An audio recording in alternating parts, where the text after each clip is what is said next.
എല്ലാ വിദ്യാർത്ഥികൾക്കും പുതിയൊരു വീഡിയോയിലേക്ക് സ്വാഗതം. ഈ വർഷത്തെ LBS nursing and paramedical degree കോഴ്സുകളിലേക്കുള്ള പ്രവേശനത്തിനായിട്ടുള്ള അപേക്ഷ സമർപ്പിച്ചിട്ടുള്ള വിദ്യാർത്ഥികൾക്ക് അപേക്ഷയിലെ ആക്സെപ്റ്റഡ് ഡാറ്റ, അതായത് വെരിഫൈഡ് ഡാറ്റ പരിശോധിച്ചുകൊണ്ട് ആപ്ലിക്കേഷൻ എഡിറ്റ് ചെയ്യാനായിട്ട്, അതായത് എഡിറ്റ് ചെയ്യുക എന്നതുകൊണ്ട് ഉദ്ദേശിക്കുന്നത് ആപ്ലിക്കേഷൻ എഡിറ്റ് ചെയ്യുകയില്ല, ആ തെറ്റുകൾ എന്തെങ്കിലും തിരുത്താനുണ്ടെങ്കിൽ അത് പരിഹരിക്കാൻ ആവശ്യമായിട്ടുള്ള ഡോക്യുമെൻറ്റുകൾ അപ്ലോഡ് ചെയ്ത് കൊടുക്കുക എന്നുള്ളതാണ് ഇതുകൊണ്ട് ഉദ്ദേശിക്കുന്നത്. അപ്പോൾ വിദ്യാർത്ഥികൾക്ക് ജൂലൈ 5-ാം തീയതി വൈകുന്നേരം 5 മണി വരെയാണ് ഈ ഒരു രീതിയിൽ നിങ്ങൾക്ക് അപേക്ഷയിലെ തെറ്റുകൾ തിരുത്താൻ ആവശ്യമായിട്ടുള്ള ഡോക്യുമെൻറ്റുകളൊക്കെ അപ്ലോഡ് ചെയ്ത് കൊടുക്കാനായിട്ട് സാധിക്കുക. വിദ്യാർത്ഥികൾക്ക് അപേക്ഷയിൽ ഏത് വിധത്തിലുള്ള തെറ്റുകൾ ഉണ്ടെങ്കിലും ഈ ഒരു ഘട്ടത്തിൽ നിങ്ങൾക്ക് തിരുത്താൻ ആവശ്യമായിട്ടുള്ള ഡോക്യുമെൻറ്റുകൾ അപ്ലോഡ് ചെയ്ത് കൊടുത്തുകൊണ്ട് ആ ഒരു കാര്യം ചെയ്യാൻ സാധിക്കുന്നതാണ്. അപ്പോൾ വിദ്യാർത്ഥികളിൽ പലർക്കും പ്രധാനമായിട്ടും ഉണ്ടാകുന്ന കാര്യങ്ങൾ എന്ന് പറയുന്നത് നിങ്ങളുടെ ആപ്ലിക്കേഷൻ്റെ സ്റ്റാറ്റസ് പരിശോധിക്കുമ്പോൾ, അതായത് നിങ്ങൾക്ക് ഈ ഒരു LBS വെബ്സൈറ്റിൽ സൈഡിലായിട്ട് 3 ലൈൻസ് കാണാം. അതിൽ ക്ലിക്ക് ചെയ്തുകൊണ്ട് നിങ്ങൾക്ക് ഇവിടെ ആപ്ലിക്കേഷൻ നമ്പറിൻ്റെ, അതായത് ലോഗിൻ ചെയ്യണമെങ്കിൽ നിങ്ങൾക്ക് രജിസ്ട്രേഷൻ ID ആവശ്യമാണ്. അത് നിങ്ങളുടെ കയ്യിലില്ല എന്നുണ്ടെങ്കിൽ ആപ്ലിക്കേഷൻ ഇൻഫോ റിക്കവറി എന്നുള്ളത് ക്ലിക്ക് ചെയ്ത് നിങ്ങളുടെ ഡേറ്റ് ഓഫ് ബർത്തും അതുപോലെ ഈ ഒരു LBS രജിസ്ട്രേഷൻ ചെയ്യുന്ന സമയത്ത് നൽകിയ മൊബൈൽ നമ്പർ, രജിസ്ട്രേഷൻ ചെയ്യുമ്പോൾ നൽകിയ ഇമെയിൽ ID എന്നിവ നൽകി റിക്കവർ ബട്ടൺ ക്ലിക്ക് ചെയ്ത് കഴിഞ്ഞാൽ നിങ്ങൾക്ക് താഴെയായിട്ട് അത് ലിസ്റ്റഡ് ആയിട്ട്, അതായത് നിങ്ങളുടെ ആപ്ലിക്കേഷൻ നമ്പറും രജിസ്ട്രേഷൻ IDയും ചലാനും വരുന്നതായിരിക്കും. ഞാനിവിടെ ഒന്നും നൽകാത്തത് കൊണ്ടാണ് invalid email ID, DOB, mobile number എന്നിങ്ങനെ കാണിക്കുന്നത്. ചിലപ്പോൾ നിങ്ങൾ ഈ ഒരു ഡീറ്റെയിൽസ് നൽകി കഴിഞ്ഞാലും ഇതേ രീതിയിൽ കാണാം, എങ്കിലും നിങ്ങൾ ജസ്റ്റ് വീണ്ടും അത് ട്രൈ ചെയ്യുന്ന സമയത്ത് നിങ്ങൾക്ക് കിട്ടുന്നതാണ്. കാരണം പല വിദ്യാർത്ഥികളും ഇതേ രീതിയിൽ ഒരു പ്രോബ്ലം പറയാറുണ്ടായിരുന്നു, അതുകൊണ്ടാണ് വിദ്യാർത്ഥികളോട് ഇത് പറയുന്നത്. അപ്പോൾ വിദ്യാർത്ഥികൾ അതിനുശേഷം ലോഗിൻ ബട്ടണിൽ ക്ലിക്ക് ചെയ്യുക. അതിനുശേഷം നിങ്ങളുടെ ആപ്ലിക്കേഷൻ നമ്പർ നൽകി വെരിഫൈ ചെയ്യുക. വെരിഫൈ ചെയ്ത് കഴിഞ്ഞാൽ രജിസ്ട്രേഷൻ ID നൽകുക. അതുകൂടി നൽകി പാസ്വേഡ് നൽകിയ ശേഷം പിന്നീട് സൈൻ ഇൻ ചെയ്ത് കഴിഞ്ഞാൽ നിങ്ങൾക്ക് നിങ്ങളുടെ ആപ്ലിക്കേഷൻ്റെ സ്റ്റാറ്റസ് പേജ് കാണാൻ പറ്റുന്നതാണ്. അപ്പോൾ ഈ ഒരു സ്റ്റാറ്റസ് പേജിൽ വിദ്യാർത്ഥികൾക്ക് താഴോട്ടേക്ക് സ്ക്രോൾ ചെയ്യുന്ന സമയത്ത് നിങ്ങൾക്ക് ആക്സെപ്റ്റഡ് ഡാറ്റ എന്ന് പറഞ്ഞുകൊണ്ട് കാണാൻ സാധിക്കുന്നതാണ്. അപ്പോൾ ആ ഒരു ആക്സെപ്റ്റഡ് ഡാറ്റ എന്നുള്ളതിൽ ക്ലിക്ക് ചെയ്ത് നിങ്ങൾക്ക് നിങ്ങളുടെ ആക്സെപ്റ്റഡ് ഡാറ്റ കാണാവുന്നതാണ്. അതുപോലെ ആ ലിങ്കിൽ ക്ലിക്ക് ചെയ്യുന്നതിന് മുമ്പായിട്ട് അത് താഴോട്ടേക്ക് സ്ക്രോൾ ചെയ്യുന്ന സമയത്ത് വിദ്യാർത്ഥികൾക്ക് കാണാൻ സാധിക്കും നിങ്ങളുടെ ആപ്ലിക്കേഷനിൽ എന്താണ് എറേഴ്സ്, അതായത് റിമാർക്സ് വല്ലതും ഉണ്ടോ എന്നുള്ള കാര്യം മനസ്സിലാക്കാൻ സാധിക്കുന്നതാണ്. അതുപോലെ തന്നെ വെരിഫിക്കേഷൻ സ്റ്റാറ്റസ് നിങ്ങൾ പരിശോധിക്കുന്ന സമയത്ത് അവിടെ നിങ്ങളുടെ ആപ്ലിക്കേഷൻ ആക്സെപ്റ്റ് ചെയ്തിട്ടുണ്ടെങ്കിൽ, അത് താൽക്കാലികമായിട്ട് ആക്സെപ്റ്റ് ചെയ്തിട്ടുണ്ടെങ്കിൽ വെരിഫിക്കേഷൻ, അതായത് യുവർ ആപ്ലിക്കേഷൻ ആക്സെപ്റ്റഡ് പ്രൊവിഷണലി എന്ന് കാണാം. അതുപോലെ പല വിദ്യാർത്ഥികൾക്കും ചിലപ്പോൾ ഈ ഒരു ആപ്ലിക്കേഷൻ ആക്സെപ്റ്റ് ചെയ്യപ്പെട്ടിട്ടുണ്ടെങ്കിലും അതിൽ റിമാർക്സ് ആയിട്ട് നൽകിയിട്ടുണ്ടാകും. ഈ ഒരു റിമാർക്സ് നൽകുന്നത് നിങ്ങളുടെ ആപ്ലിക്കേഷനിൽ അതായത് നിങ്ങൾ റിസർവേഷൻ നൽകുകയും എന്നാൽ റിസർവേഷൻ്റെ മതിയായ ഡോക്യുമെൻറ്റുകൾ അപ്ലോഡ് ചെയ്യാതിരിക്കുകയോ അല്ലെങ്കിൽ വാലിഡ് ആയിട്ടുള്ള ഡോക്യുമെൻറ്റ് അപ്ലോഡ് ചെയ്യാതിരിക്കുകയോ അല്ലെങ്കിൽ വാലിഡിറ്റി കഴിഞ്ഞ ഡോക്യുമെൻറ്റോ അല്ലെങ്കിൽ നിങ്ങൾ സ്റ്റേറ്റ് പർപ്പസിന് പകരം സെൻട്രൽ പർപ്പസ് ഡോക്യുമെൻറ്റ് അപ്ലോഡ് ചെയ്യുകയൊക്കെ ചെയ്യുന്നത് കൊണ്ടാണ് ആ ഒരു രീതിയിൽ ആ ഒരു റിമാർക്സ് കാണിക്കുന്നത്. അതിന് പരിഹരിക്കാനായിട്ട് വിദ്യാർത്ഥി അതുമായി ബന്ധപ്പെട്ട അത് പരിഹരിക്കാൻ ആവശ്യമായിട്ടുള്ള ഡോക്യുമെൻറ്റുകൾ അപ്ലോഡ് ചെയ്ത് കൊടുക്കേണ്ടതാണ്. ഇനി അതുപോലെ തന്നെ വിദ്യാർത്ഥികൾക്ക് നിങ്ങൾക്ക് കാണാനായിട്ട് സാധിക്കുന്നതാണ് നിങ്ങളുടെ ആ ഒരു ആപ്ലിക്കേഷൻ റിജക്റ്റ് ചെയ്യപ്പെട്ടിട്ടുണ്ടാകും. അപ്പോൾ റിജക്റ്റ് ചെയ്യപ്പെടാനുള്ള കാരണം എന്ന് പറയുന്നത് നിങ്ങൾ അപ്ലോഡ് ചെയ്ത നേറ്റിവിറ്റി സർട്ടിഫിക്കറ്റിന് പകരം SSLC സർട്ടിഫിക്കറ്റ് അപ്ലോഡ് ചെയ്തു പോയി. അതുപോലെ ആ ഒരു SSLC സർട്ടിഫിക്കറ്റും ഉപയോഗിക്കാം, എന്നാൽ നിങ്ങൾ അതിൽ ജനിച്ച പ്ലേസ് കേരളത്തിൽ ആണ് എന്നുള്ള കാര്യം തെളിയിക്കുന്നതിനാവശ്യമായിട്ടുള്ള ഡോക്യുമെൻ്റ് ആയിരിക്കണം നിങ്ങൾ അപ്ലോഡ് ചെയ്യേണ്ടത്. അതുപോലെ തന്നെ ആ ഒരു വാലിഡിറ്റി കഴിഞ്ഞ ഡോക്യുമെൻറ്റ് അപ്ലോഡ് ചെയ്തു പോയി, അല്ലെങ്കിൽ സ്റ്റേറ്റ് എഡ്യൂക്കേഷൻ പർപ്പസിന് പകരം നിങ്ങൾ സെൻട്രൽ എഡ്യൂക്കേഷൻ പർപ്പസിനുള്ള ഡോക്യുമെൻ്റ് ആയിരിക്കും ചിലപ്പോൾ നൽകിയിട്ടുണ്ടാവുക. അപ്പോൾ ഈ ഒരു കാരണങ്ങൾ കൊണ്ടൊക്കെ നിങ്ങളുടെ ആപ്ലിക്കേഷൻ റിജക്റ്റ് ചെയ്യപ്പെടാനും അതുപോലെ റിമാർക്സ് ഒക്കെ വരാനും സാധ്യതയുണ്ട്. അപ്പോൾ പല വിദ്യാർത്ഥികളും ചോദിക്കുന്ന പ്രധാനപ്പെട്ട കാര്യമാണ് വിദ്യാർത്ഥികൾ എന്തൊക്കെയാണ് ഈ ഒരു കാര്യങ്ങൾ പരിഹരിക്കാനായിട്ട് അപ്ലോഡ് ചെയ്ത് കൊടുക്കേണ്ടത് എന്നുള്ളത്. അപ്പോൾ നിങ്ങൾ എന്തൊക്കെ അപ്ലോഡ് ചെയ്ത് കൊടുക്കണം എന്നുള്ളത് സംബന്ധിച്ചുള്ള വിശദമായിട്ടുള്ള ഡീറ്റെയിൽസുകൾ നിങ്ങൾക്ക് ഈ ഒരു പേജിൽ തന്നെ നൽകിയിട്ടുണ്ട്. അതായത് നിങ്ങൾ ഈ ഒരു പേജിൽ തന്നെ നിങ്ങൾക്ക് താഴോട്ടേക്ക് സ്ക്രോൾ ചെയ്യുന്ന സമയത്ത് നിങ്ങൾക്ക് കാണാൻ സാധിക്കും അപേക്ഷയിലെ ന്യൂനതകൾ പരിഹരിക്കുന്നതിനുള്ള നിർദ്ദേശങ്ങൾ എന്നുള്ളത്. കറക്റ്റായിട്ട് ആ ഒരു PDF ഡൗൺലോഡ് ചെയ്തെടുക്കുകയും ആ ഒരു PDF പറഞ്ഞ പ്രകാരമുള്ള ഡീറ്റെയിൽസൊക്കെ കറക്റ്റായിട്ട് വായിച്ച് മനസ്സിലാക്കുകയും ചെയ്യേണ്ടതാണ്. കാരണം നിങ്ങളുടെ ആപ്ലിക്കേഷനിൽ വരുന്ന ഭൂരിഭാഗം തെറ്റുകളും ഇതിൽ നൽകിയിട്ടുണ്ട്. അപ്പോൾ വിദ്യാർത്ഥികൾക്ക് ഒരു ഉദാഹരണത്തിന് നിങ്ങളുടെ നേറ്റിവിറ്റി കറക്റ്റാണ്, അതായത് നേറ്റിവിറ്റി നിങ്ങൾ ജനിച്ചത് കേരളത്തിൽ അല്ല എന്ന് കരുതുക. അപ്പോൾ നിങ്ങളുടെ ഡോക്യുമെൻറ്റുകൾ എന്തൊക്കെ അപ്ലോഡ് ചെയ്ത് കൊടുക്കണം എന്നത് സംബന്ധിച്ച്, അത് നേറ്റിവിറ്റി തെളിയിച്ചിട്ടില്ലെങ്കിൽ ആ ഒരു ആപ്ലിക്കേഷൻ റിജക്റ്റ് ചെയ്യപ്പെടാനോ അല്ലെങ്കിൽ നോൺ കേരളൈറ്റ് ലിസ്റ്റിൽ ഉൾപ്പെടുത്താനോ സാധ്യതയുണ്ട്. അപ്പോൾ നോൺ കേരളൈറ്റ് ആണെങ്കിൽ അതുമായി ബന്ധപ്പെട്ട ഡോക്യുമെൻറ്റ് അപ്ലോഡ് ചെയ്ത് കൊടുക്കണം. അതും അപ്ലോഡ് ചെയ്തിട്ടില്ലെങ്കിൽ ആപ്ലിക്കേഷൻ റിജക്റ്റ് ചെയ്യപ്പെടാനുള്ള കാരണവും ഉണ്ട്. അപ്പോൾ അതുകൊണ്ട് തന്നെ വിദ്യാർത്ഥികൾ ഈ ഒരു കാര്യങ്ങളൊക്കെ ശ്രദ്ധിക്കുക. അതായത് നിങ്ങൾ കേരളത്തിലല്ല ജനിച്ചതെങ്കിൽ നിങ്ങളുടെ രക്ഷിതാക്കൾ, അതായത് നിങ്ങളുടെ അച്ഛനോ അമ്മയോ നിങ്ങൾക്ക് കേരളത്തിലായിരിക്കും ജനിച്ചിട്ടുണ്ടാവുക. അപ്പോൾ വിദ്യാർത്ഥികൾ ചെയ്യേണ്ട പ്രധാനപ്പെട്ട കാര്യം, നിങ്ങൾ കേരളത്തിലല്ല ജനിച്ചതെങ്കിൽ നിങ്ങൾ നിങ്ങളുടെ അച്ഛൻ്റെയോ അല്ലെങ്കിൽ അമ്മയുടെയോ SSLC സർട്ടിഫിക്കറ്റ്, അതുപോലെ തന്നെ പാസ്പോർട്ട് അല്ലെങ്കിൽ നാറ്റിവിറ്റി സർട്ടിഫിക്കറ്റ്, ഇവയിൽ ഏതെങ്കിലും ഒന്നിൻ്റെ പകർപ്പ് അത് സ്കാൻ ചെയ്ത് PDF രൂപത്തിലാക്കുകയും ആ ഒരു PDF രൂപത്തിലാക്കുന്നതിന് മുമ്പായിട്ട് നിങ്ങളുടെ ജനന സർട്ടിഫിക്കറ്റ്, അതായത് ഈ ഒരു ബർത്ത് സർട്ടിഫിക്കറ്റ് കൂടി അതിനോടൊപ്പം അറ്റാച്ച് ചെയ്ത് ഒറ്റ PDF ആക്കിയിട്ട് വേണം അപ്ലോഡ് ചെയ്ത് കൊടുക്കാനായിട്ട്. അതായത് നിങ്ങളിപ്പോൾ നിങ്ങളുടെ അച്ഛൻ്റെയോ അല്ലെങ്കിൽ അമ്മയുടെയോ നേറ്റിവിറ്റി, അതായത് അവർ കേരളത്തിലാണ് ജനിച്ചത്, ആ ഒരു പ്ലേസ് രേഖപ്പെടുത്തിയിട്ടുള്ള അതായത് നിങ്ങൾ അപ്പോൾ വിദ്യാർത്ഥികൾ നിങ്ങളുടെ അച്ഛൻ്റെയോ അമ്മയുടെയോ ഒരു നാറ്റിവിറ്റി സർട്ടിഫിക്കറ്റാണ് അപ്ലോഡ് ചെയ്യുന്നത് എന്ന് കരുതുക. അതിൽ നിങ്ങളുടെ ഒരു അച്ഛനോ അമ്മയോ ജനിച്ച ഒരു പ്ലേസ്, അതായത് കേരളത്തിലാണ് ജനിച്ചത് എന്നുള്ളതിൻ്റെ തെളിവായിട്ടുള്ള ഒരു പ്ലേസ് രേഖപ്പെടുത്തിയിട്ടുണ്ട് എന്ന് കരുതുക. അപ്പോൾ അത് ഓൾറെഡി ഉള്ളതാണ്, അതായത് കേരളമായിട്ട് തെളിയിക്കാനായിട്ട് ആവശ്യം, അതായത് ബർത്ത് പ്ലേസ് കേരളത്തിൽ ഉള്ള ഒരു സ്ഥലമായിരിക്കണം. അങ്ങനെയെങ്കിലാണ് അത് കേരളമായിട്ടായിട്ട് കണക്കാക്കുകയുള്ളൂ. അപ്പോൾ നിങ്ങൾ അത് കറക്റ്റായിട്ട് നിങ്ങളുടെ അച്ഛൻ്റെയോ അമ്മയുടെയോ നേറ്റിവിറ്റി സർട്ടിഫിക്കറ്റ് അല്ലെങ്കിൽ SSLC സർട്ടിഫിക്കറ്റ്, അതായത് അതിൽ ബർത്ത് പ്ലേസ് കേരളത്തിലുള്ളത് ഉണ്ടായിരിക്കണം. അപ്പോൾ അതുപോലെ പാസ്പോർട്ട്, ഇവയിൽ ഏതെങ്കിലും ഒന്നിൻ്റെ കോപ്പി സ്കാൻ ചെയ്തെടുക്കുക.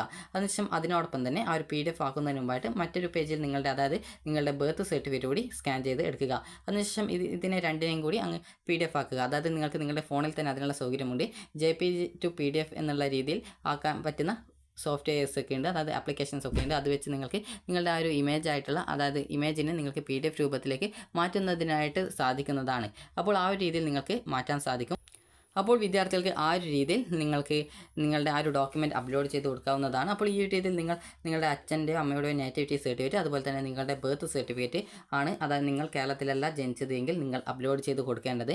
അപ്പോൾ ഇത് ഒറ്റ PDF ആയിട്ട്, അതായത് നിങ്ങൾക്ക് JPG to PDF എന്നുള്ള രീതിയിൽ ഒരു സോഫ്റ്റ്വെയർസ് ഉണ്ട്. അതുപോലെ തന്നെ വെബ്സൈറ്റ് വഴി നിങ്ങൾക്ക് ഈ രീതിയിൽ, അതായത് സെഡ്ജ എന്ന് പറഞ്ഞുകൊണ്ട് ഒരു വെബ്സൈറ്റ് ഉണ്ട്, അതുവഴി നിങ്ങൾക്ക് ഈ രീതിയിൽ, അതുപോലെ നിരവധി വെബ്സൈറ്റുകളുണ്ട്. അപ്പോൾ അതുവഴി നിങ്ങൾക്ക് ഈ ഒരു PDF രൂപത്തിലേക്ക് ഇമേജിനെ ആക്കാവുന്നതാണ്. പ്രത്യേകം ശ്രദ്ധിക്കേണ്ടത്, ഈ ഒരു PDF 200 KB സൈസിൽ കൂടാനായിട്ട് പാടുള്ളതല്ല എന്നുള്ള കാര്യം പ്രത്യേകം ശ്രദ്ധിക്കേണ്ടതാണ്. 200 KB കൂടുതൽ സൈസ് PDF ആവുകയാണെങ്കിൽ നിങ്ങൾക്ക് കംപ്രസിംഗ് ടൂൾ, അതായത് PDF കംപ്രസ് ടൂൾ നിങ്ങൾക്ക് ഈ ഒരു പ്ലേ സ്റ്റോറിൽ ലഭ്യമാണ്. അതുപോലെ തന്നെ നിങ്ങൾക്ക് ഓൺലൈനായിട്ട് വേണമെങ്കിൽ ഓൺലൈനായിട്ട് നിങ്ങൾക്ക് അതുപോലുള്ള വെബ്സൈറ്റുകളുണ്ട്. ഒരു വെബ്സൈറ്റിലൂടെ നിങ്ങൾക്ക് അത് കംപ്രസ് ചെയ്ത് ഒരു 200 KB സൈസിലേക്ക് മാറ്റാൻ സാധിക്കും. അപ്പോൾ നിങ്ങൾ ശ്രദ്ധിക്കേണ്ടത് അത് ക്ലാരിറ്റി ഉണ്ടോ എന്നുള്ള കാര്യം പ്രത്യേകം ശ്രദ്ധിക്കേണ്ടതാണ്. അപ്പോൾ നിങ്ങൾക്ക് ഒരു വെബ്സൈറ്റിൻ്റെ ലിങ്ക് ആവശ്യമാണെങ്കിൽ താഴെ കമൻറ്റ് ചെയ്താൽ ഒരു വെബ്സൈറ്റിൻ്റെ ലിങ്ക് നിങ്ങൾക്ക് നൽകുന്നതാണ്. അപ്പോൾ നിങ്ങൾക്ക് ഒരു രീതിയിൽ നിങ്ങൾക്ക് കംപ്രസ് ചെയ്ത് കറക്റ്റായിട്ട് 200 KBക്കുള്ളിലാക്കിയിട്ട് നിങ്ങൾക്ക് അപ്ലോഡ് ചെയ്ത് കൊടുക്കാവുന്നതാണ്.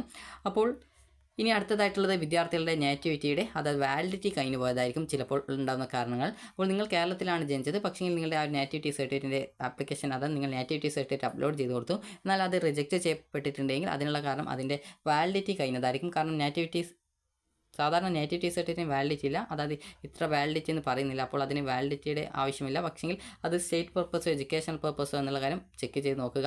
അതുപോലെ നിങ്ങളുടെ റിമാർക്സ് എന്താണ് രേഖപ്പെടുത്തിയിട്ടുള്ളത് എന്നുള്ള കാര്യം കൂടി ശ്രദ്ധിക്കുക. അതുപോലെ തന്നെ നിങ്ങളുടെ കമ്മ്യൂണിറ്റി സർട്ടിഫിക്കറ്റ്, അതുപോലെ തന്നെ കാസ്റ്റ് സർട്ടിഫിക്കറ്റ്, അതുപോലെ തന്നെയുള്ള ഡോക്യുമെൻറ്റുകളൊക്കെ നിങ്ങൾക്ക്, അതായത് ചിലപ്പോൾ നേറ്റിവിറ്റിക്ക് പകരം നിങ്ങൾ ആധാർ കാർഡാണ് അപ്ലോഡ് കൊടുത്തതെങ്കിലും ഇതേ രീതിയിൽ പ്രോബ്ലം ഉണ്ടാവുന്നതാണ്. അപ്പോൾ അതുകൊണ്ട് തന്നെ നിങ്ങളുടെ റിമാർക്സ് എന്താണെന്നുള്ളത് കറക്റ്റായിട്ട് മനസ്സിലാക്കുക. അതുപോലെ +2ൻ്റെ മാർക്ക്, അതായത് റീവലേഷന് ശേഷമോ അല്ലെങ്കിൽ ഇമ്പ്രൂവ്മെൻറ്റ് പരീക്ഷയ്ക്ക് ശേഷമോ മാർക്ക് വ്യത്യാസം ഉള്ളവർക്ക് ഒരു മാർക്ക് അപ്ലോഡ് ചെയ്ത് കൊടുക്കാനുള്ള ലിങ്ക് വെബ്സൈറ്റിൽ ലഭ്യമാണ്. അപ്പോൾ നിങ്ങൾക്ക് ഒരു ലിങ്ക്, അതായത് നിങ്ങൾക്ക് സിമ്പിളായിട്ട് തന്നെ ചെയ്യാൻ സാധിക്കുന്നതായിരിക്കും. അതായത് നിങ്ങൾ ഈ ഒരു ആക്സെപ്റ്റഡ് ഡാറ്റ ലിങ്കിൽ ക്ലിക്ക് ചെയ്ത ശേഷം പിന്നീട് വരുന്ന പേജിൽ നിങ്ങളുടെ ആക്സെപ്റ്റഡ് ഡാറ്റ കാണാൻ പറ്റും. അതിന് താഴെയായിട്ട് റിമാർക്സ്, അതുപോലെ തന്നെ റിമാർക്സ് ഇഫ് എനി എന്ന് പറഞ്ഞുകൊണ്ട് 2 ഓപ്ഷൻ ഉണ്ട്. റിമാർക്സിൽ എന്താണ് തെറ്റെന്നുള്ളതും റിമാർക്സിൻ്റെ സപ്പോർട്ട് ചെയ്യാനായിട്ട്, അത് പരിഹരിക്കാൻ ആവശ്യമായിട്ടുള്ള ഡോക്യുമെൻറ്റ് അപ്ലോഡ് ചെയ്യാനുള്ള ലിങ്കും നൽകിയിട്ടുണ്ട്. ഈ ഒരു റിമാർക്സ് ഇഫ് എനി എന്നുള്ളത് ഒരു ടെക്സ്റ്റ് ബോക്സും റിമാർക്ക് എന്നുള്ള ഒരു ബട്ടണും കൊടുത്തിട്ടുണ്ട്. അപ്പോൾ നിങ്ങൾക്ക് റിമാർക്സ് എന്താണ് അവിടെ രേഖപ്പെടുത്തിയിട്ടുള്ളത് അത് പരിഹരിക്കാൻ ആവശ്യമായിട്ടുള്ള ഡോക്യുമെൻറ്റ് അപ്ലോഡ് ബട്ടണിൽ ക്ലിക്ക് ചെയ്ത് നിങ്ങൾക്ക് ആവശ്യമായിട്ടുള്ള ഡോക്യുമെൻറ്റ് PDF രൂപത്തിൽ അപ്ലോഡ് ചെയ്ത് കൊടുക്കാവുന്നതാണ്. PDF നിങ്ങൾ അപ്ലോഡ് ചെയ്യുന്നതിന് മുമ്പായിട്ട് പ്രത്യേകം ശ്രദ്ധിക്കേണ്ടത്, നിങ്ങൾ അപ്ലോഡ് ചെയ്യുന്ന PDF അതിന് ആവശ്യമായിട്ടുള്ള ഡോക്യുമെൻറ്റ് തന്നെയാണോ എന്നുള്ള കാര്യം മനസ്സിലാക്കുക. കാരണം പല വിദ്യാർത്ഥികളും നേറ്റിവിറ്റി സർട്ടിഫിക്കറ്റിന് പകരം അല്ലെങ്കിൽ SSLC ഡേറ്റ് ഓഫ് ബർത്ത്, അതായത് പ്ലേസ് ഓഫ് ബർത്ത് ഉള്ള SSLC സർട്ടിഫിക്കറ്റിന് പകരമൊക്കെ ആധാർ കാർഡൊക്കെ അപ്ലോഡ് ചെയ്ത് കൊടുക്കാറുണ്ട്. ആധാർ കാർഡൊന്നും ഉപയോഗിക്കാനായിട്ട് സാധിക്കുന്നതല്ല. ഒരു ആധാർ കാർഡ് അപ്ലോഡ് ചെയ്താൽ നിങ്ങളുടെ ആപ്ലിക്കേഷൻ റിജക്റ്റ് ചെയ്യപ്പെടാനുള്ള കാര്യം, അതായത് ഒരു സാധ്യതയുണ്ട്. അതുകൊണ്ട് തന്നെ നിങ്ങൾ പ്രത്യേകം ശ്രദ്ധിക്കുക. ഇനി നിങ്ങൾ സ്വന്തമായിട്ട് നിങ്ങൾ വല്ല തെറ്റുകളും കണ്ടെത്തി, അതായത് നിങ്ങളുടെ +2ൻ്റെ മാർക്ക് തെറ്റാണ്, അങ്ങനെ എന്തെങ്കിലും ഉണ്ടെങ്കിൽ നിങ്ങൾക്ക് റിമാർക്സ് ഇഫ് എനി എന്നുള്ളിടത്ത് എന്താണ് റീസൺ, അതായത് നിങ്ങളുടെ +2 മാർക്ക്, അതായത് ഇന്ന മാർക്ക് റോങ് ആണ് എന്നുള്ളത് നിങ്ങൾക്ക് മലയാളത്തിൽ എഴുതിയാൽ മതി. അതിനുശേഷം റിമാർക്ക് എന്നുള്ളത് ആഡ് ചെയ്ത് കൊടുക്കുക. അതിനുശേഷം അത് റിമാർക്സ് ആയിട്ട് ആഡ് ചെയ്യപ്പെടുകയും അതിനുശേഷം നിങ്ങൾക്ക് അതിവിടെ അപ്ലോഡ് ഡോക്യുമെൻറ്റ് എന്ന് പറഞ്ഞുകൊണ്ട് ഒരു ഡോക്യുമെൻറ്റ് അപ്ലോഡ് ചെയ്യാനുള്ള ലിങ്ക് കാണാൻ പറ്റും. അതുവഴി നിങ്ങൾക്ക് അത് അപ്ലോഡ് ചെയ്ത് കൊടുക്കാനും സാധിക്കുന്നതാണ്. അപ്പോൾ വിദ്യാർത്ഥികൾക്ക് അതുപോലെ തന്നെ നിങ്ങൾ ഫിഷർമാൻ്റെ, അതായത് നിങ്ങൾ മത്സ്യത്തൊഴിലാളികളുടെ മക്കൾ ആണെങ്കിൽ നിങ്ങൾക്ക് ഇവിടെ അതുമായി ബന്ധപ്പെട്ടുള്ള ഫീസ് ആനുകൂല്യത്തിന് ഡോക്യുമെൻറ്റ് അപ്ലോഡ് ചെയ്യാനുള്ള ഒരു കാര്യം നൽകിയിട്ടുണ്ട്. അതായത് ഇവിടെ നൽകിയിട്ടുണ്ട് മത്സ്യത്തൊഴിലാളികളുടെ മക്കൾ ആണെങ്കിൽ ക്ഷേമനിധി ബോർഡിലെ ഫിഷറീസ് ഓഫീസർ നൽകുന്ന സർട്ടിഫിക്കറ്റ് അപ്ലോഡ് ചെയ്തിട്ടില്ലെങ്കിൽ നിങ്ങൾക്ക് ആ ഒരു റിസർവേഷൻ നഷ്ടപ്പെടും. അതുപോലെ ഐഡൻറ്റിറ്റി കാർഡ്, പാസ്ബുക്ക് എന്നിവ സ്വീകാര്യമല്ല എന്നുള്ളത് പ്രത്യേകം സൂചിപ്പിച്ചിട്ടുണ്ട്. അപ്പോൾ അക്കാര്യം കൂടി പ്രത്യേകം ശ്രദ്ധിക്കുക. അതുപോലെ ഓരോ സർട്ടിഫിക്കറ്റിൻ്റെ വാലിഡിറ്റി നൽകിയിട്ടുണ്ട്. ഇൻകം നോൺ ക്രിമിനൽ സർട്ടിഫിക്കറ്റിൻ്റെ വാലിഡിറ്റി 1 കൊല്ലമാണ്. അതുപോലെ തന്നെ കമ്മ്യൂണിറ്റി സർട്ടിഫിക്കറ്റ് ആണെങ്കിൽ 3 വർഷമാണ്. അതുപോലെ പേരിൽ വ്യത്യാസം വരികയോ വ്യക്തതയില്ലാതെ വരികയോ ചെയ്താൽ അവ പരിഗണിക്കുന്നതല്ല. അതുപോലെ തന്നെ സർട്ടിഫിക്കറ്റുകളുടെ കാലാവധി കഴിഞ്ഞിട്ടുണ്ടെങ്കിൽ അതും പരിഗണിക്കുന്നതല്ല. ഭാഗികമായിട്ട് മാത്രം അപ്ലോഡ് ചെയ്യുകയോ മുഴുവൻ പേജുകളും ഇല്ലാതെ വരികയോ ചെയ്താലും അത്തരം സർട്ടിഫിക്കറ്റും സ്വീകാര്യമല്ല. അതായത് നിങ്ങൾ അപ്ലോഡ് ചെയ്യുന്ന ഡോക്യുമെൻറ്റിൻ്റെ മുഴുവൻ ഭാഗങ്ങളും കറക്റ്റായിട്ട് അപ്ലോഡ് ചെയ്ത് കൊടുക്കേണ്ടതാണ്. അപ്പോൾ നിങ്ങൾ അപ്ലോഡ് ചെയ്ത ശേഷം സബ്മിറ്റ് ചെയ്യുന്നതിന് മുമ്പായിട്ട് അവ വ്യക്തമാണെന്ന് സ്ക്രീനിൽ നോക്കി ഉറപ്പുവരുത്തേണ്ടതാണ്. അതായത് നിങ്ങൾ ഒരു PDF രൂപത്തിലേക്ക് ഒരു ഡോക്യുമെൻറ്റിനെ ആക്കുന്ന സമയത്ത് നിങ്ങൾ പ്രത്യേകം ശ്രദ്ധിക്കേണ്ടത് അതിന് നിങ്ങൾ കറക്റ്റായിട്ട് ആ ഒരു ഡോക്യുമെൻറ്റ് ഏതാണ് അതിനനുസരിച്ച്, അതായത് നിങ്ങൾ ഒരു ഉദാഹരണത്തിന് നിങ്ങളിപ്പോൾ ഇൻകം സർട്ടിഫിക്കറ്റിൻ്റെ ആ ഒരു ഡോക്യുമെൻറ്റാണ് അപ്ലോഡ് ചെയ്യുന്നത് എന്ന് കരുതുക. അങ്ങനെയെങ്കിൽ നിങ്ങൾ ചെയ്യേണ്ടത് നിങ്ങൾക്ക് കറക്റ്റായിട്ട് മനസ്സിലാക്കാനായിട്ട് ജസ്റ്റ് വേണമെങ്കിൽ LBS ഇൻകം ഡോക്യുമെൻറ്റ് എന്ന് പറഞ്ഞുകൊണ്ട് .pdf എന്ന രീതിയിൽ സേവ് ചെയ്ത് കൊടുക്കുക. അപ്പോൾ നിങ്ങൾക്ക് അതിനുശേഷം നിങ്ങൾ ആ ഒരു PDF ഓപ്പൺ ആക്കിയിട്ട് കറക്റ്റായിട്ട് നിങ്ങൾ ആ ഒരു ഇൻകം സർട്ടിഫിക്കറ്റ് തന്നെയാണോ, അത് വാലിഡിറ്റി കഴിഞ്ഞിട്ടില്ലാത്തതാണോ, അതുപോലെ തന്നെ ഈ ഒരു സ്റ്റേറ്റ് എഡ്യൂക്കേഷണൽ പർപ്പസിനുള്ള ഡോക്യുമെൻ്റ് ആണോ എന്നുള്ള കാര്യം പ്രത്യേകം ഉറപ്പുവരുത്തുക. ഇതൊക്കെ നിങ്ങൾ കറക്റ്റായിട്ട് ഉറപ്പുവരുത്തിയ ശേഷം മാത്രം നിങ്ങൾ അപ്ലോഡ് ചെയ്ത് കൊടുക്കേണ്ടതാണ്. അതുപോലെ തന്നെ നിങ്ങൾക്ക് EWS വിദ്യാർത്ഥികൾ ആണെങ്കിൽ ഇൻകം ആൻഡ് അസറ്റ് സർട്ടിഫിക്കറ്റ് ആണ് അപ്ലോഡ് ചെയ്ത് കൊടുക്കേണ്ടത്. അതുപോലെ തന്നെ 4 ലക്ഷത്തിന് മുകളിലാണ് നിങ്ങളുടെ ഇൻകം എങ്കിൽ അത് പരിഗണിക്കുന്നതായിരിക്കില്ല. അതുപോലെ തന്നെ EWS കോട്ടയ്ക്ക് അതായത് ഇൻകം ആൻഡ് അസറ്റ് അല്ലെങ്കിൽ AAY സർട്ടിഫിക്കറ്റ് മാത്രമേ പരിഗണിക്കുള്ളൂ. അതുപോലെ AAY PH സർട്ടിഫിക്കറ്റിന് ഇൻകം ഇല്ല, ഫൈനാൻഷ്യൽ ഇയറും ഇല്ല എന്നുള്ള കാര്യം പ്രത്യേകം ശ്രദ്ധിക്കുക. അതുപോലെ തന്നെ നിങ്ങൾ ഇൻകം ആൻഡ് അസറ്റ് സർട്ടിഫിക്കറ്റ് ആണ് അപ്ലോഡ് ചെയ്യുന്നതെങ്കിൽ ഈ ഒരു ഫൈനാൻഷ്യൽ ഇയർ 2023-24 എന്ന വർഷത്തിലെ ആ ഒരു വർഷത്തെ ഫൈനാൻഷ്യൽ ഇയറിൽ ഉൾപ്പെടുന്ന ആ ഇൻകം ആൻഡ് അസറ്റ് സർട്ടിഫിക്കറ്റ് ആയിരിക്കണം നിങ്ങൾ അപ്ലോഡ് ചെയ്ത് കൊടുക്കേണ്ടത്. അപ്പോൾ നിങ്ങൾക്ക് എന്തൊക്കെ ഡോക്യുമെൻറ്റ്സ് വേണം, സ്പെഷ്യൽ റിസർവേഷൻ അതുമായി ബന്ധപ്പെട്ട് നിങ്ങളുടെ ആപ്ലിക്കേഷനിൽ എന്തൊക്കെ തെറ്റുകളാണ് ഉണ്ടാവുക എന്നുള്ളത് സംബന്ധിച്ചുള്ള ഡീറ്റെയിൽസും ഇവിടെ വ്യക്തമായിട്ട് നൽകിയിട്ടുണ്ട്. നിങ്ങൾ അപ്ലോഡ് ചെയ്യുന്ന PDF കറക്റ്റാണ് എന്നുള്ള കാര്യം പ്രത്യേകം ശ്രദ്ധിക്കുക. അതുപോലെ തന്നെ നോൺ ക്രിമിനൽ സർട്ടിഫിക്കറ്റും നിങ്ങൾ കറക്റ്റായിട്ട് 1 വർഷം വാലിഡിറ്റി മാത്രമാണ് അതിനുള്ളത്. അതുകൊണ്ട് തന്നെ അതും നിങ്ങൾ അപ്ലോഡ് ചെയ്യുന്ന സമയത്ത് അതിൻ്റെ വാലിഡിറ്റി കഴിഞ്ഞിട്ടില്ല. അതുപോലെ തന്നെ സ്റ്റേറ്റ് എഡ്യൂക്കേഷണൽ പർപ്പസിൻ്റെ ഡോക്യുമെൻറ്റ് തന്നെയാണ് എന്നുള്ള കാര്യം പ്രത്യേകം ഉറപ്പുവരുത്തേണ്ടതാണ്. മൈനോറിറ്റി ക്ലെയിം നിരസിക്കാനുണ്ടാവുന്ന കാരണങ്ങൾ എന്ന് പറയുന്നത് കമ്മ്യൂണിറ്റി തെളിയിക്കുന്ന സർട്ടിഫിക്കറ്റ് ആയിട്ടുള്ള non criminal certificate, community certificate, അതുപോലെ തന്നെ മൈനോറിറ്റി സർട്ടിഫിക്കറ്റ് അല്ലെങ്കിൽ SSLC സർട്ടിഫിക്കറ്റ് ഇവയിൽ ഏതെങ്കിലും ഒന്ന് നിങ്ങൾ അപ്ലോഡ് ചെയ്തിട്ടില്ലെങ്കിലാണ് നിങ്ങളുടെ മൈനോറിറ്റി ക്ലെയിം നിരസിക്കപ്പെടാനുള്ള കാരണം വരുന്നത്. അപ്പോൾ വിദ്യാർത്ഥികൾ ശ്രദ്ധിക്കേണ്ട പ്രധാനപ്പെട്ട കാര്യം, നിങ്ങൾ അപ്ലോഡ് ചെയ്യുന്ന ഡോക്യുമെൻറ്റുകൾ ഈ ഒരു സ്റ്റേറ്റ് എഡ്യൂക്കേഷണൽ പർപ്പസിനായിട്ടുള്ള നോൺ ക്രിമിനൽ സർട്ടിഫിക്കറ്റ് മാത്രമാണ് നിങ്ങൾ അപ്ലോഡ് ചെയ്യേണ്ടത്. അതായത് ഏത് ഡോക്യുമെൻ്റ് ആയാലും അതേ രീതിയിലുള്ള പർപ്പസ് സ്റ്റേറ്റ് എഡ്യൂക്കേഷണൽ പർപ്പസ് ആയിരിക്കണം. അപ്പോൾ വിദ്യാർത്ഥികൾക്ക് ഈ ഒരു വീഡിയോ ഉപകാരപ്രദമായിട്ടുണ്ടെന്ന് കരുതുന്നു. അപ്പോൾ നിങ്ങൾക്ക് നിങ്ങളുടെ അപേക്ഷയിലെ ഏതൊരു തെറ്റായിട്ടുള്ള വിവരങ്ങളും നിങ്ങൾക്ക് പരിഹരിക്കാൻ സാധിക്കുന്നതാണ്. അതിനായിട്ട് നിങ്ങൾക്ക് അതിൽ LBS കണ്ടെത്താത്ത തെറ്റുകൾ ആണെങ്കിൽ റിമാർക്സ് ഇഫ് എനി എന്നുള്ള ഓപ്ഷനിൽ നിങ്ങൾക്ക് എന്താണ് തെറ്റ് എന്നുള്ളത് കറക്റ്റായിട്ട് രേഖപ്പെടുത്തുകയും റിമാർക്കായിട്ട് നിങ്ങൾ രേഖപ്പെടുത്തുകയും അതിനുശേഷം അതിന് പരിഹരിക്കാൻ ആവശ്യമായിട്ടുള്ള ഡോക്യുമെൻറ്റ് അപ്ലോഡ് ചെയ്യാനുള്ള ലിങ്ക് വരുന്ന സമയത്ത് അത് കറക്റ്റായിട്ട് അപ്ലോഡ് ചെയ്ത് കൊടുക്കുകയും ചെയ്യുക. ഇങ്ങനെ അപ്ലോഡ് ചെയ്ത ശേഷം നിങ്ങൾ ശ്രദ്ധിക്കേണ്ട കാര്യം എന്ന് പറയുന്നത്, അപ്പോൾ നിങ്ങൾ ഡോക്യുമെൻറ്റ്സ് ഒക്കെ അപ്ലോഡ് ചെയ്ത് കൊടുത്ത ശേഷം ശ്രദ്ധിക്കേണ്ടത്, നിങ്ങൾ നേരെ നിങ്ങളുടെ ആ ഒരു ഹോം പേജിലേക്ക് വരിക. അപ്പോൾ ഇത് ജസ്റ്റ് ആ ഒരു ഇൻഡെക്സ് പേജാണ്, ഹോം പേജല്ല, ജസ്റ്റ് ലോഗിൻ ചെയ്യാത്ത ഒരു പേജാണ്. അപ്പോൾ നിങ്ങൾക്ക് ഇവിടെ കാണാൻ സാധിക്കും, ഇവിടെ നിങ്ങൾക്ക് താഴെയായിട്ട് ഡൗൺലോഡ്സ് എന്നുള്ള രീതിയിൽ കൊടുത്തിട്ടുണ്ട്. ഇതേ രീതിയിൽ തന്നെ നിങ്ങൾ എന്തൊക്കെ ഡോക്യുമെൻ്റാണ് അപ്ലോഡ് ചെയ്ത് കൊടുത്തിട്ടുള്ളത് എന്നുള്ളത് താഴെ ലിസ്റ്റഡ് ആയിട്ട് കാണാനായിട്ട് സാധിക്കും. അപ്പോൾ അതിന് സൈഡിലായിട്ട് തന്നെ, അതായത് നിങ്ങൾക്ക് ഇവിടെ കാണാൻ സാധിക്കും, അതായത് ഈ ഒരു ഭാഗത്തായിട്ട് നിങ്ങൾക്ക് കാണാനായിട്ട് സാധിക്കുന്നതാണ്. അതായത് ഈ ഡൗൺലോഡ്സിൻ്റെ മുകളിലായിട്ട് അപ്ലോഡ്, അതുപോലെ റീ അപ്ലോഡ് എന്നിങ്ങനെ പറഞ്ഞുകൊണ്ട് നിങ്ങൾക്ക് ഓപ്ഷൻ കാണാൻ പറ്റും. അപ്പോൾ ആ ഒരു ഓപ്ഷൻ കാണുന്ന സമയത്ത് നിങ്ങൾ ശ്രദ്ധിക്കേണ്ട പ്രധാനപ്പെട്ട കാര്യം, റീ അപ്ലോഡ് എന്നുള്ളത് നിങ്ങൾ ഇപ്പോൾ അപ്ലോഡ് ചെയ്യുന്ന ഡോക്യുമെൻറ്റ്സ് ആണ് കാണാൻ പറ്റുക. അപ്പോൾ ആ ഒരു ഡോക്യുമെൻറ്റ്സ് ജസ്റ്റ് ആ ഒരു ഡൗൺലോഡ് ചെയ്തെടുത്ത് നിങ്ങൾ എന്താണ് ആ റിമാർക്സ് ആയിട്ടുണ്ടായിരുന്നത്, ആ റിമാർക്സിന് പരിഹരിക്കാൻ ആവശ്യമായിട്ടുള്ള ഡോക്യുമെൻറ്റ് തന്നെയാണോ അപ്ലോഡ് ചെയ്തത് എന്നുള്ളത് വീണ്ടും ഡൗൺലോഡ് ചെയ്ത് പരിശോധിക്കുക. അത് അല്ല എന്നുണ്ടെങ്കിൽ നിങ്ങൾക്ക് വീണ്ടും പോയിട്ട് അത് റീ അപ്ലോഡ് ചെയ്ത് കൊടുക്കേണ്ടതാണ്. അപ്പോൾ വിദ്യാർത്ഥികൾക്ക് ഈ ഒരു വീഡിയോ ഉപകാരപ്രദമായിട്ടുണ്ടെന്ന് കരുതുന്നു. അപ്പോൾ വിദ്യാർത്ഥികളുടെ ആപ്ലിക്കേഷനുമായി ബന്ധപ്പെട്ടുള്ള ഏതൊരു വിധത്തിലുള്ള തെറ്റുകൾ നിങ്ങൾക്ക് ഇപ്പോൾ അപ്ലോഡ് ചെയ്ത് അതുമായി ബന്ധപ്പെട്ട സപ്പോർട്ടിംഗ് ഡോക്യുമെൻറ്റുകൾ അപ്ലോഡ് ചെയ്ത് ആ ഒരു തെറ്റുകൾ പരിഹരിക്കാവുന്നതാണ്. അപ്പോൾ നിങ്ങൾക്ക് തെറ്റുകൾ എന്തെങ്കിലും ഉണ്ടോ എന്നുള്ള കാര്യം നിങ്ങൾ ആക്സെപ്റ്റഡ് ഡാറ്റ പരിശോധിച്ച് ഉറപ്പുവരുത്തുക. അപ്പോൾ നിങ്ങൾ അപ്ലോഡ് ചെയ്യുന്ന ഡോക്യുമെൻറ്റുകൾ വാലിഡിറ്റി കഴിഞ്ഞു പോയതാണോ അല്ലെങ്കിൽ സ്റ്റേറ്റ് എഡ്യൂക്കേഷൻ പർപ്പസ് അല്ലേ, അതുപോലെ തന്നെ നിങ്ങൾ ഏതെങ്കിലും ഡോക്യുമെൻറ്റ് അപ്ലോഡ് ചെയ്ത് മാറിപ്പോയിട്ടുണ്ടോ, അതായത് ഈ നേറ്റിവിറ്റിക്ക് തെളിയിക്കുന്നതായിട്ട് SSLC അല്ലെങ്കിൽ പാസ്പോർട്ട് അല്ലെങ്കിൽ നേറ്റിവിറ്റി സർട്ടിഫിക്കറ്റ് എന്നിങ്ങനെയൊക്കെയുള്ള ആ ഒരു ഡോക്യുമെൻറ്റ്സാണ് ഉപയോഗിക്കാൻ പറ്റുക. കേരളത്തിൽ ജനിച്ചിട്ടുള്ള വിദ്യാർത്ഥികൾ മാത്രമാണ് ഈ ഒരു അതായത് SSLC സർട്ടിഫിക്കറ്റ് ഉപയോഗിച്ചാൽ ആക്സെപ്റ്റ് ചെയ്യപ്പെടുക. കേരളത്തിൽ ജനിക്കാതെ നിങ്ങൾ മറ്റൊരു ജില്ലയിലല്ല മറ്റൊരു സംസ്ഥാനത്തോ അല്ലെങ്കിൽ മറ്റൊരു രാജ്യത്തൊക്കെയാണ് ജനിച്ചതെങ്കിൽ നിങ്ങളുടെ ആ ഒരു ബർത്ത് സർട്ടിഫിക്കറ്റിനോടൊപ്പം തന്നെ നിങ്ങളുടെ രക്ഷിതാക്കളുടെ നാറ്റിവിറ്റി സർട്ടിഫിക്കറ്റ് കൂടി അറ്റാച്ച് ചെയ്ത് ഒറ്റ PDF ആക്കിയിട്ട് അപ്ലോഡ് ചെയ്ത് കൊടുക്കേണ്ടതാണ്. അപ്പോൾ വിദ്യാർത്ഥികൾക്ക് ഈ ഒരു വീഡിയോ ഉപകാരപ്രദമായിട്ടുണ്ടെന്ന് കരുതുന്നു. ഉപകാരപ്രദമായിട്ടുണ്ടെങ്കിൽ ലൈക്ക് ചെയ്യുക, ഷെയർ ചെയ്യുക. Thank you for watching.